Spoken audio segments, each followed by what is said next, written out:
Olha só quem está aqui na garagem com direito à festinha dos faróis Full LED Matrix. É o Audi Q8 Performance Black, neste belo azul Navarra, seu por R$ 726.990. E olha, não é por causa do preço, que é sim bastante competitivo, que esse carro vive o que eu chamaria de uma espécie de paradoxo. O Audi Q8, mesmo nesse estratificado ramo dos SUVs grandes de luxo no Brasil, ele vende pouco. Olha só, vamos dar uma olhadinha no ranking. Quando você fala para SUV grandes em 2022, é claro, SW4 continua vendendo que nem água lá em cima, Trailblazer, Pajero Sport, mas isso aí é outra turma. O quarto mais vendido, o primeiro que a gente poderia chamar de luxo, é a X5 com coisa de 1.000 unidades. Depois vem a Cayenne e o XC90, ambos na casa de 900 unidades. Aí, GLE com 700 carros, Range Rover Sport com 600, X6 com 500 e aí o nosso Audi Q8 com apenas 283 unidades. Parece até um número interessante, né? Pô, 300 carros de um carro que custa aí R$700 mil, mas quando a gente compara com os concorrentes, ele realmente não faz o mesmo tipo de volume. Por que será? Bom, aí só me resta especular e pensar algumas teses a respeito. Vamos dar uma filosofada com calma para explicar essa situação.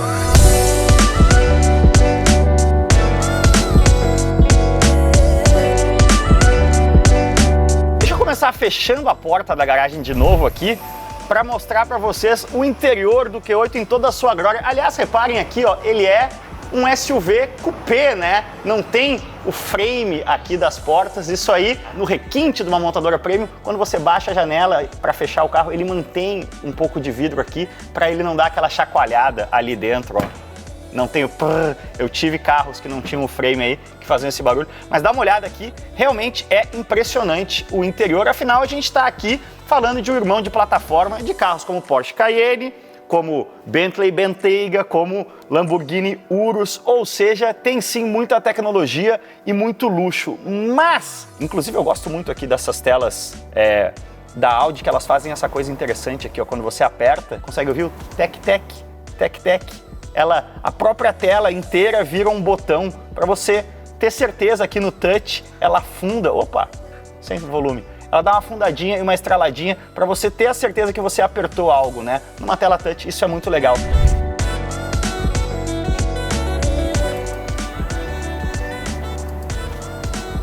Tô me espremendo aqui para pegar um pouquinho de luz, mas eu vou apagar para vocês brincarem junto comigo aqui um pouco no quão customizável é a iluminação e o ambiente mesmo de um carro desses hoje em dia, né? Aqui, iluminação ambiente, você escolhe temas, né? A gente estava no Marítimo, ó, que é esse azul, fui lá para o meio do mar. O Caribe aqui traz um pouco mais de calor, olha só a cor de areia. Aqui a gente tem o solar, temos também o Vision fica um pouco mais sóbrio. Impulso vermelho aqui, provavelmente quando você aciona o modo Dynamic ele vai automaticamente. E aqui também um modo individual que você pode customizar, né, as cores diferentes de cada coisa. É claro que isso não é a única coisa customizável, né? Você pode, em outro menu, que é até um pouco estranho para mim, você pode mudar completamente o cluster aqui, ó. A gente está num tema dinâmico aqui, mas ó, você pode vir para o S Performance e aí muda o caráter aqui, dá para vir para um clássico que simula, mostradores analógicos, e aqui esse dinâmico faz um visual um pouquinho até pouco usual, mas isso aí eu vou mostrar para vocês em movimento. Mas agora deixa eu abrir de novo a garagem, porque olha só, tchan, tchan, tchan, tchan. Sem toda a iluminação aqui, a gente percebe que o interior do Q8 dá uma certa caída, né? Claro, continua sendo um interior muito legal, mas quando a gente pensa no consumidor desse tipo de carro no Brasil, que tem sim um componente de status, de ostentação muito forte, eu acho que o interior do Q8 é um pouco sóbrio demais nessa faixa aí de R$700 mil, quando a gente compara com concorrentes como o Range Rover Sport, como a Mercedes GLE, como o próprio Volvo XC90, que já tem bastante tempo de mercado, mas tem um look and feel no interior aqui mais aconchegante, né? Próprias gerações atuais de X6 e X5. Então eu acho que acaba sendo um pouco germânico demais, sóbrio demais o Q8 para esse tipo de consumidor no Brasil. Estamos falando do Q8, é claro, e não da RS Q8, que custa o dobro, 1.200.000, o Lamborghini Urus de pobre. Aliás, a gente falou em números de venda ali, o Urus vendeu 6 unidades no Brasil ano passado, tem algum volume a Urus. Mas no caso do RS Q8, por exemplo, você pode fazer a personalização Audi Exclusive. Vocês viram recentemente no canal a gente acelerando o RS Q8 em Interlagos, o interior todo vermelho, né, que é fruto dessa personalização Audi Exclusive, e aí sim dá aquele up. Outra coisa que o Q8 acaba decepcionando um pouquinho, porque aqui, no fim das contas, né, o que a gente tem? A gente tem a tentativa de um Audi mais emocional, mais passional, né? Essa coisa das portas estilo coupé, aqui na versão Performance Black, os retrovisores de carbono e tudo mais.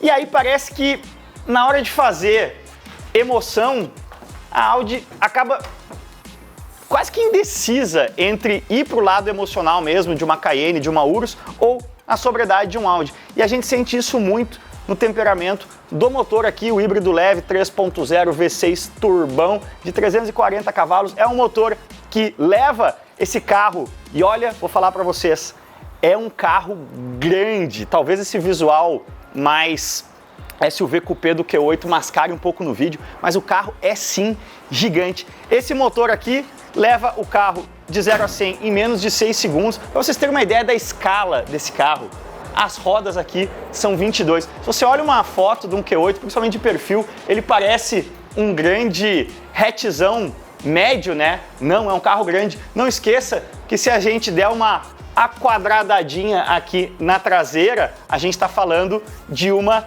Q7, né? Que tem 7 lugares. A diferença da Q7 para o Q8 é isso, principalmente, né? 5 lugares no Q8. 7 lugares na Q7, então aqui na bela traseira, que também tem as lanternas de LED Matrix aqui, a gente tem um porta-malas bacanudo, gigantesco, olha aqui, ó, são mais de 600 litros. Quando você começa a andar com esse carro no dia a dia, você leva um tempinho para se acostumar com o tamanho dele. Até o botão aqui, que é o mesmo botão do meu saudoso A3, fica pequenininho, né? Porque o tamanho da porta é enorme. Vamos baixando aqui. É claro que esse tamanhão todo se reflete também num espaço muito legal aqui no banco traseiro. Apesar da gente ter um túnelzão aqui, bancos nessa padronagem aqui em losango fazem parte do pacote Performance, né? Bancos S-Line, aí o esportivado da Audi. Mas, como eu vinha falando, no fim das contas, o Q8 ele meio que não consegue definir exatamente que personalidade ele quer ter, né? Se ele tá indo pro apelo emocional, se ele fica um pouco nessa racionalidade, nessa frieza germânica, e eu acho que é por causa disso que ele acaba não conseguindo acompanhar em vendas rivais aí como o Cayenne, XC90, X5, X6 e o Range Rover Sport. Agora, isso se reflete também no comportamento dinâmico desse carro, que você olha aqui essa roda 22, esse espelho de carbono, essa cor chamativa, você pensa, vai ser um carro duro, vai ser um carro de pegada esportiva. E não! O Q8 é um carro que tem um conforto ao rodar espetacular, justamente por causa de uma das coisas que, olha, vou me permitir aqui um luxo, né? Um delírio de arrogância capitalista. Olha, eu gostaria muito que todos os meus carros de agora em diante tivessem suspensão a ar. É impressionante a diferença que faz uma suspensão a ar no piso horroroso de São Paulo e de boa parte do Brasil. Você olha aqui, meu Deus, rodas 22, pneu de perfil baixo, vai ser um carro duro pra caramba. Você já pensa que vai chacoalhar, né? Não tem o aro das portas aqui, vai ser um carro que treme, que tem grilo. Rapaz, a suspensão a ar muda o jogo. Mas é claro que é muito mais fácil vocês entenderem isso comigo mostrando do que falando. Então bora!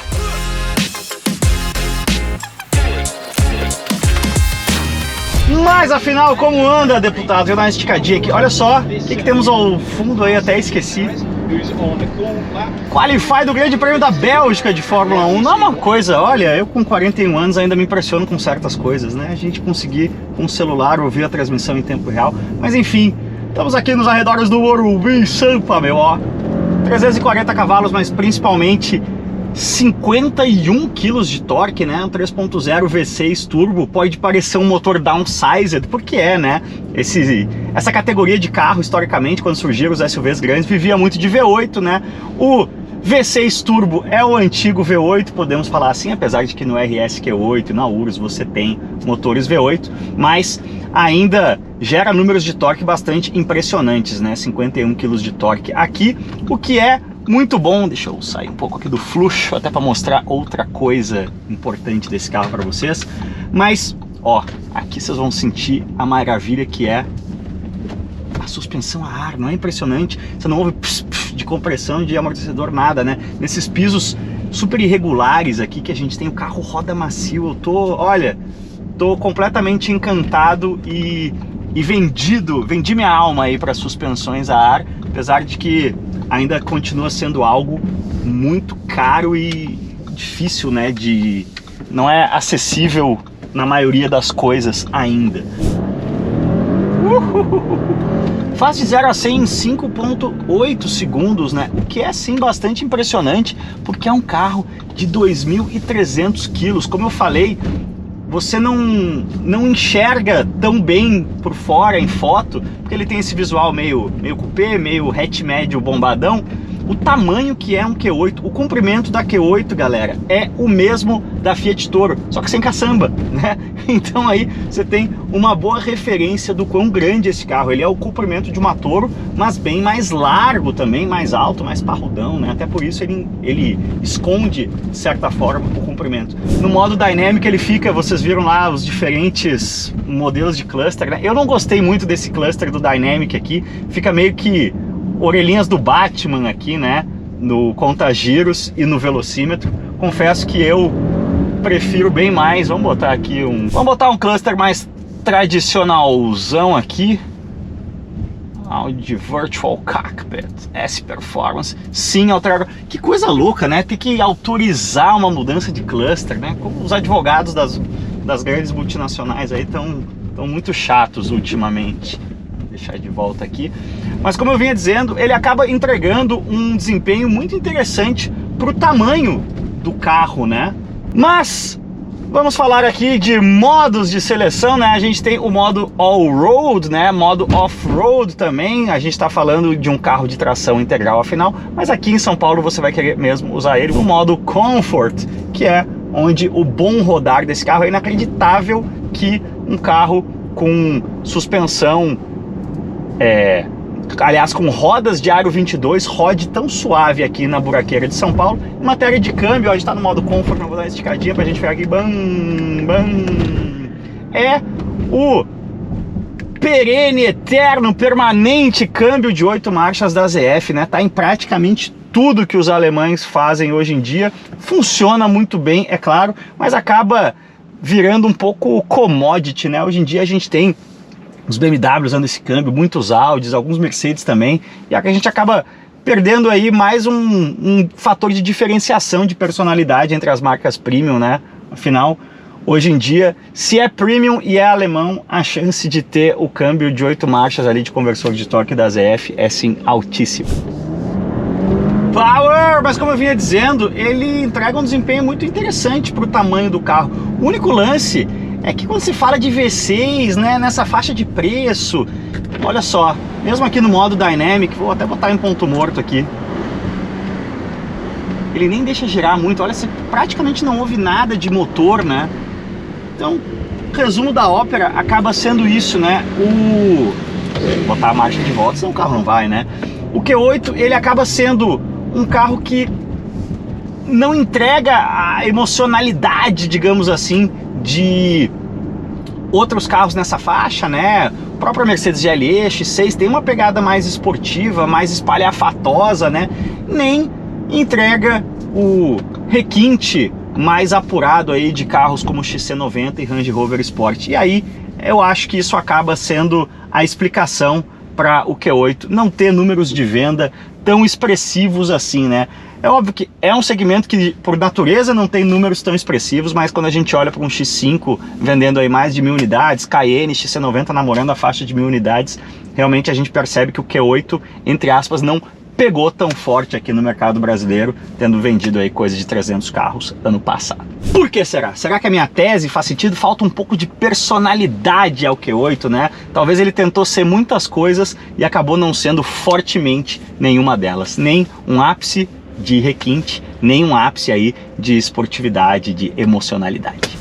E aí, curtiram o Q8? É realmente um pouco difícil até de compreender por que esse carro não emplaca tanto assim diante dos concorrentes, né? Ele tem sim muitos méritos, principalmente nessa parte da suspensão, como eu falei. Eu acho que a Audi aqui tinha que ir para uma receita de ou colocar mais pimenta, deixar o carro mais esportivo, ou então ir para um lado mais de luxo, dar um pouco de enriquecida aí nos materiais do interior. Deixa aí nos comentários a sua opinião e não se esqueça, é claro, se você precisa fazer um seguro para a sua Q8, a opção é sempre a Porto, afinal, todo o cuidado é Porto. Com isso, eu peço que você deixe o like nesse vídeo, se inscreva no canal e, como sempre, valeu demais, cuidem-se bem e aquele abraço.